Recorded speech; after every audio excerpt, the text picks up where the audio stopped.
Okay, so I basically got the exact opposite reaction than what I thought was going to happen with my VivoActive 3 opinion piece, and apparently y'all actually do want to hear my opinion on some unreleased but newly announced fitness wearables. I think that's pretty awesome. I really appreciate it, really. So I do a lot of research into fitness wearables, and I actually use them a lot. So I hope through all that usage and research, I can not only help you get more out of your fitness technology, but actually help you achieve your fitness goals.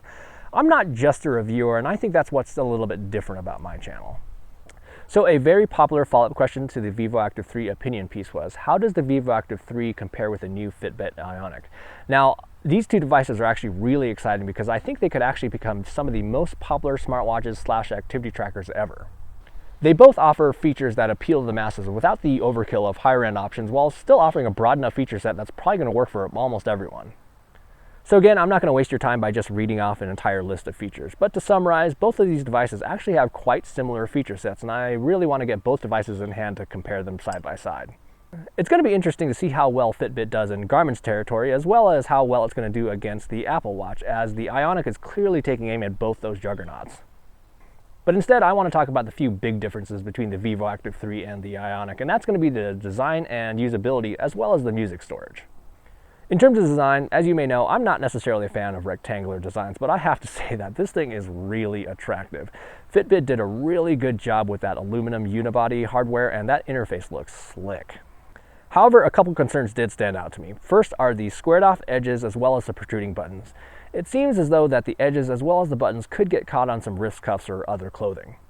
The Ionic comes with a pretty standard 3-button interface along with that touchscreen, but with the VivoActive 3, they only have one button, along with that cool new side swipe feature, which not only provides a pretty smart alternative to physical up and down buttons, but also removes the actual buttons, which makes it a little bit more stealthy.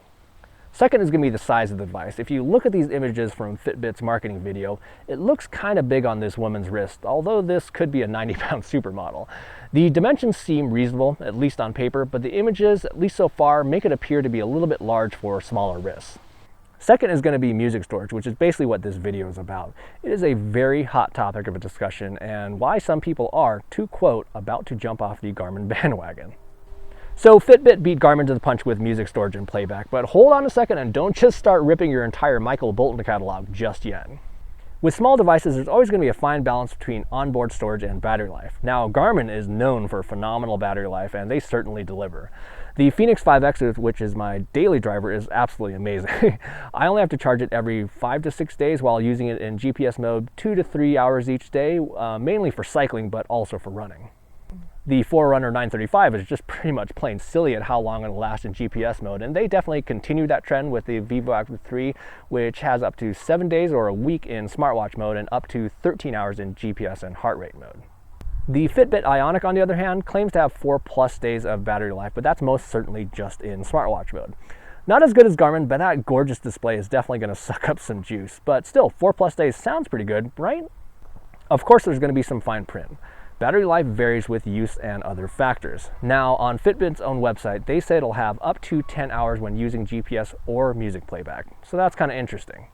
Let's just say, for argument's sake, and I'm going to give it a lot of leeway here, that if you're going to be using GPS and music playback concurrently, you would maybe net 6 to 7 hours of use. But realistically, I think it's actually going to chop that 10-hour number in half. So that would mean if you're going to be using GPS and music playback concurrently for, let's say, an hour per day, you'd probably be only getting 2 at the maximum 3 days between charges. Here's the math behind that if you were wondering. So 2 to 3 days is pretty short in my opinion. However, if you weren't using music playback, the Ionic is actually fairly respectable in pure GPS mode and can hold a candle against the VivoActive 3 with 10 hours versus 13 hours, if the claims hold up. But I'm all about looking at every perspective, so let's look at the other side of that argument. If you look at the actual intended audience of these devices, both the Fitbit Ionic as well as the VivoActive 3 are aimed more so at gym goers than really serious outdoor athletes. So with that being said, you could make the argument that people would be using them more so inside the gym, so using GPS and music playback concurrently would be a less likely scenario. However, at the gym, most people, at least from what I see, carry their phones around with them anyway, so I think that's probably a poor argument. So with that being said, the only realistic usage scenario of using GPS and music playback concurrently is going to be outdoor running. With cycling, it's easy enough to carry around your phone in your pocket, so that's kind of a moot point.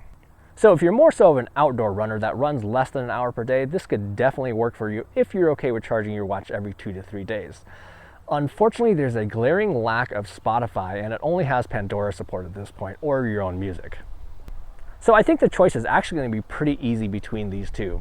In terms of design, that's all personal preference, and both have drastically different designs, so that's going to be based on your taste.